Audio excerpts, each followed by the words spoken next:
Now, I want to make it clear that Huntington did not score perfectly on this one. He viewed Chinese civilization as Confucian civilization, but here is the issue: Confucianism is not a religion. Hence, he missed the mark when it comes to Chinese civilization. Then, what is the essence of Chinese culture? First of all, our civilization stands out because it is non-religious, which is not that common. Sure, there are religious people among us, such as Buddhists, Christians, etc.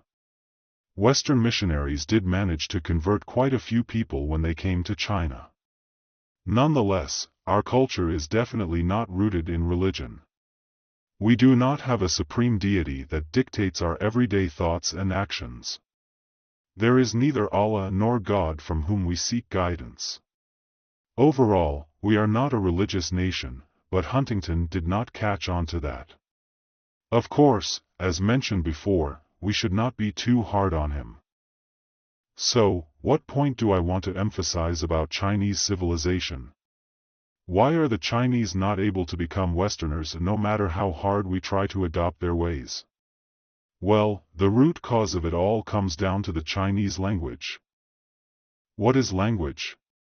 From a scientific point of view, language is a system of symbols that we assign meaning to for the purpose of communication. We humans, being the smart tool users that we are, created language as a tool to help us. We use words as labels to tag everything around us. Then, we organize these words into sentences to store and share information and knowledge.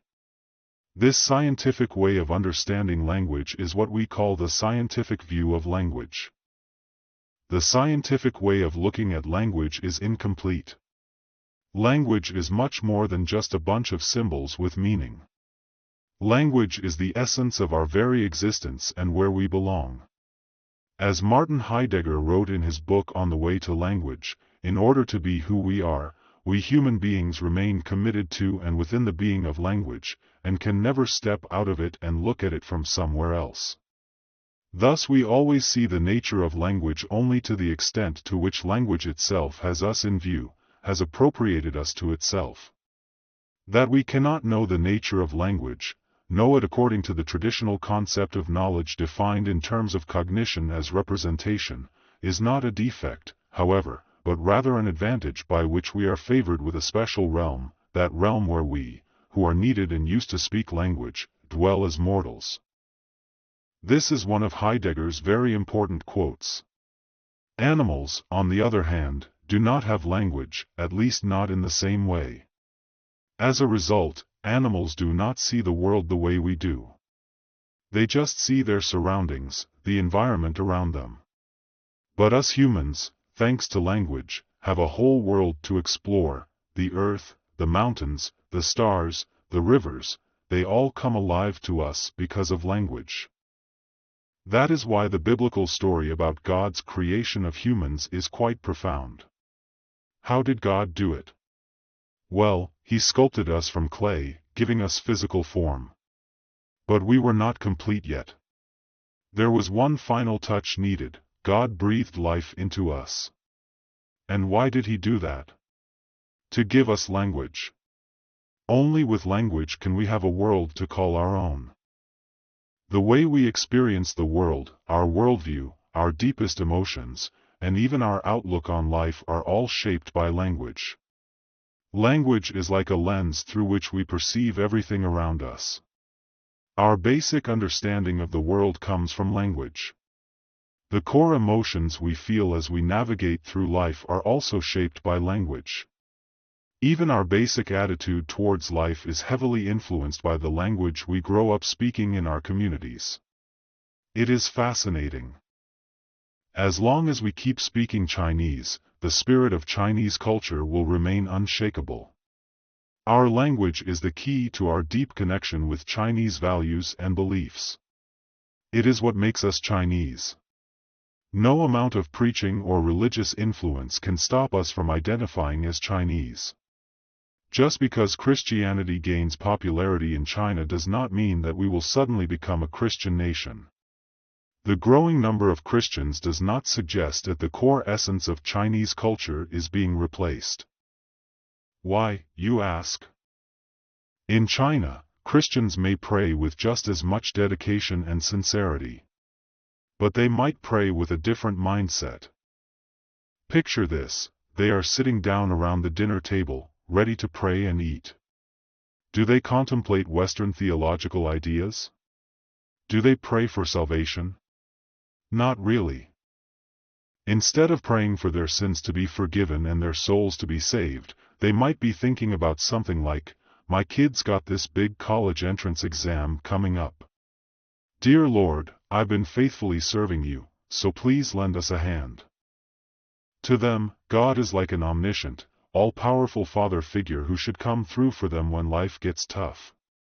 I mean, why would a loving father let their child down? But then this father figure responds with, "Wait a minute, I'm not here to help with your kid's college entrance exam. I'm here to save your soul." That is where the disconnection happens for many Chinese Christians. They would be confused and wonder, "What's this soul thing you're talking about?" When they do not have the concept of the soul in their language, they do not feel a need for their souls to be saved. If the Chinese language ever disappears, we will be losing more than just words. We will also lose our Chinese way of thinking, the wisdom passed down through generations, our outlook on life, the emotions that define us, and our understanding of the world. It is a big deal. When a language fades away, it is like losing a whole framework for making sense of the world and the unique vibes that make life meaningful.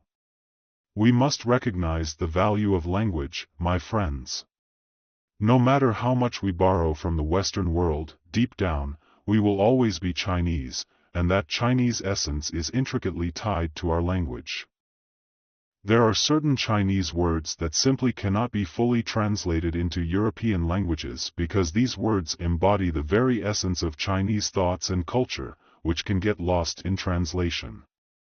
For example, the Tao Te Ching is a foundational work of Taoism written around 400 BC by Laozi. Many people have tried to translate this important text into German, English, French, etc. But guess what? They all fell short. They could not capture the true meaning behind those texts, sometimes missing the point entirely. At one point, someone realized that the existing translated texts are with flaws and problems, so he decided to take matters into his own hands. This person was none other than the German philosopher Martin Heidegger. Heidegger ran into some translation-related problems, so he teamed up with a scholar whose native language is Chinese. They worked together for 3 whole years, but unfortunately, their efforts ended in failure once again. To find solace, Heidegger asked a talented Chinese calligrapher to pick 2 phrases from the Tao Te Ching that formed a perfect couplet. He had this couplet written and hung it up in his office, so he could glance at it every day, even though he only had a basic grasp of its meaning. He understood that it contained deep, profound ideas, but he could not put it into words in German. Heidegger was not fluent in Chinese, but even if Heidegger had diligently studied Chinese, working with an ancient philosophical text in a foreign language would still be very difficult. It simply would not be the same as working with texts written in his mother tongue. Now, we can see the crux of the problem. Many Chinese words are difficult to translate accurately, especially those words that capture the essence of Confucian, Taoist, or Buddhist thoughts. These words embody the Chinese way of thinking and the spirit of Chinese culture, and they cannot be neatly translated into European languages. The commonly used term Yuan serves as a good example. Picture this scenario. Today, on March 27th, I am giving a lecture today in room 3108 at Fudan University, and I start my speech with this opening line, "Yuan has brought us here together today." Any Chinese audience will instantly get it, no explanation needed. But try translating Yuan into English. What can it be? It is a real head-scratcher to find a matching word in English. The word Yuan fun is an oxymoron that does not exist in English because the term Yuan fun suggests both chance and inevitability simultaneously. Imagine when I meet you, I say to you, thanks to Yuan fun, we meet. It means our meeting is not planned or set up intentionally. It happens by pure chance or accident. But here is the fun part, we also use Yuan fun to suggest that it was meant to be. Why is Yuan fun also meant to be? There is a traditional saying, after 500 years of cultivation, we came together to ride in the same ship. Many other similar sayings exist in the Chinese language. These sayings suggest that the event of meeting someone, or riding in the same ship, according to the previously mentioned line, requires many years of cultivation in our past lives. You can also see it as 500 years of fate bringing two people together. 500 years. That is some serious inevitability. Today, as you flip open my book to read about Chinese culture, think about how many years of cultivation it took in our past to make this happen. It is worth pondering. Basically, it is all about inevitability. As you can see, the Chinese term Yuan fun blends two opposite ideas, chance and inevitability. In English, there are many words to express the idea that something happens by chance, such as serendipity, and many words to mean inevitability, such as necessity. But can you find a single word in English that covers both chance and necessity at the same time? No, it's not easy. This is a concept that all Chinese people are familiar with, and it is easy to communicate this feeling of having Yuan fun with someone. On the other hand, if I were to tell a British philosophy professor that I believe Yuan fun helped us meet, the best I can do is, I feel so lucky to have met you. Luck is all about pleasant, unplanned incidents. The professor will understand that much.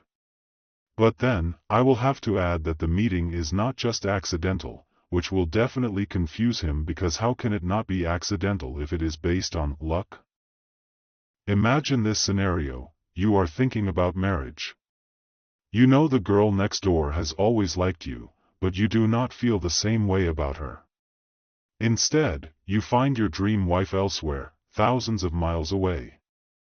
You two get married. Then, within a few months, you realize that your marriage is more like a business deal. You are flabbergasted. It finally hits you that your grand plans, all the fantasies about an ideal wife, have gone right down the drain. And how will you view that? It is Yuan fun, or lack thereof, right? The situation is crystal clear when the Chinese discuss it, but can we explain it to the Europeans? The gap between Chinese and Western thinking becomes clear when we look at the concept of Yuan fun. The Western way of thinking is all about logic and rationalism. Every action they take is based on clear logical plans and following through with intention. They do not accept the whole Yuan fun thing. They are all about constant tweaking and changing their society and even in their own lives. What do they do when they come across flaws? They transform it to eliminate the flaws.